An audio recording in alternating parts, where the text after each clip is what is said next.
Hello बच्चों, चलिए इस प्रश्न को देखते हैं। यंग के प्रयोग में 5000 एंगस्ट्रॉम तरंग दैर्ध्य का प्रकाश प्रयुक्त करने पर दीप्त फ्रिंज की चौड़ाई 0.75 मिलीमीटर प्राप्त होती है।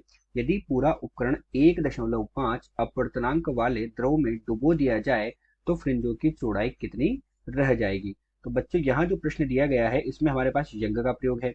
उस यंग के प्रयोग में हमारे पास जो तरंग दैर्ध्य दी गई है वो 5000 एंगस्ट्रॉम दी गई है तथा उस स्थिति में हमें दीप्त फ्रिंज की चौड़ाई दी गई है। अब कहा गया है कि हम क्या करें, इस पूरे के पूरे उपकरण को 1.5 अपवर्तनांक वाले द्रव में डुबो दें।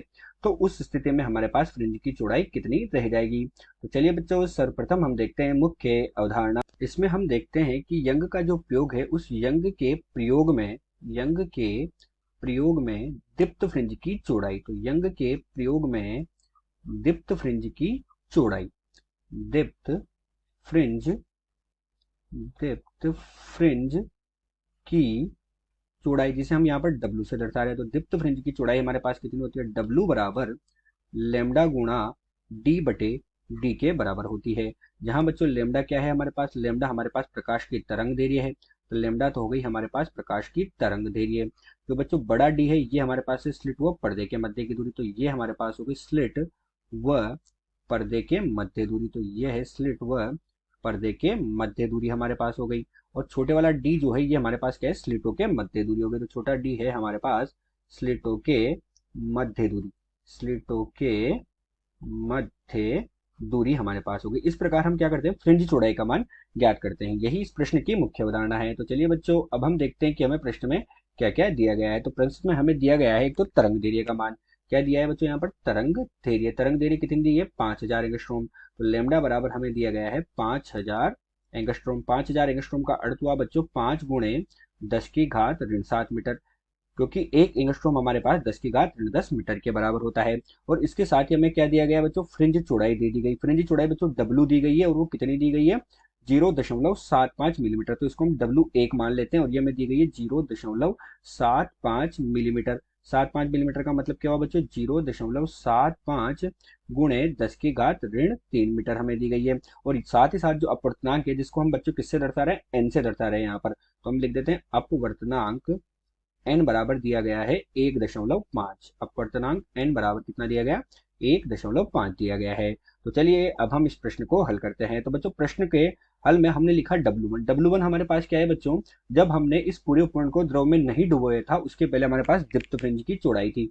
तो दीप्त फ्रिंज की चौड़ाई हमारे पास कितनी थी बच्चों, जब हमने इसको द्रव में नहीं डुबोया वो थी W1। और वो हमारे पास कितनी हो जाएगी, लेमडा 1 D1 बटे D1 हो जाएगी। लेकिन जब हमने इसको द्रव में डुबो दिया, तो द्रव में डुबोने पर अब जब हमने इसको द्रव में डुबो दिया तो हमने माना कि इसकी जो दीप्त फ्रिंज जो थी उसकी चौड़ाई थी हमारे पास W2। तो ये कितनी हो गई बच्चों, W2, ये हमारे पास हो जाएगी लेमडा 2 D2, और बटे में हमारे पास क्या आ जाएगा, यहाँ पर D2 आ जाएगा। तो बच्चों जब हमने इसको द्रव में डुबोया तो द्रव में डुबोने पर उस स्थिति में हमारे पास बच्चों लेमडा 2 क्या होगा, लेमडा 2 जो होता है बच्चों द्रव में डुबोने पर जो हमारे पास पहले वाली तरंग दैर्ध्य थी उसका 1/n गुना, अर्थात जो अपवर्तनांक है उसके तो ये व्युत्क्रमानुपाती हुआ तथा पहली तरंग दैर्ध्य जो थी लेमडा 1 उसका 1/n गुना अर्थात अपवर्तनांक के 1/n गुना के बराबर हो गया। तो लेमडा 2 हमारे पास कितना हो जाएगा, यहाँ पर लेमडा 1/n हो जाएगा। तो हमारे पास यहाँ से हम W2 का मान निकालेंगे। तो W2 का मान बच्चों हमारे पास कितना हो जाएगा, W2 का मान हम देखते हैं। अब यहाँ पर बच्चों हम क्या देखते हैं कि हमारे पास D1, मतलब ये हमारे पास यहाँ पर हम W2 का मान निकालेंगे। उससे पूर्व हम देखते हैं कि हमारे पास यहाँ पर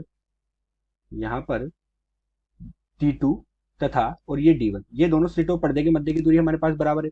इसी प्रकार दोनों स्लिटों के मध्य की दूरी भी हमारे पास क्या है बच्चों, बराबर है। तो इनको हम क्या रखेंगे, DD रख देंगे। इसीलिए हमारे पास W1 का मान कितना प्राप्त हो जाएगा यहाँ पर, इसीलिए हमारे पास यहाँ पर W1 हमें प्राप्त हुआ बच्चों D गुणा लेमडा बटे D, और लेमडा हमारे पास कितना है 1। इसी प्रकार W2 हमारे पास कितना हो जाएगा बच्चों, D गुणा लेमडा 2 बटे D हो जाएगा। अब यहाँ पर हम बच्चों लेमडा 2 की जगह लेमडा 1 बटे n रख देंगे। तो W2 हमारे पास कितना आएगा बच्चों, D बटे D, और लेमडा 1 बटे में हम क्या रख रहे हैं बच्चों, n, अर्थात 1/n हम रख रहे हैं।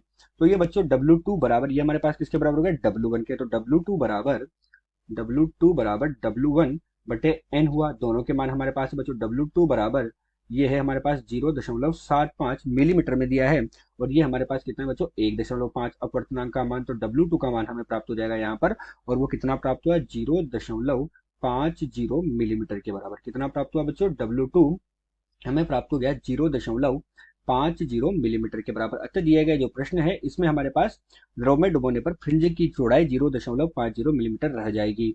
आशा करते हैं दिया हुआ प्रश्न आपको समझ आया होगा। धन्यवाद।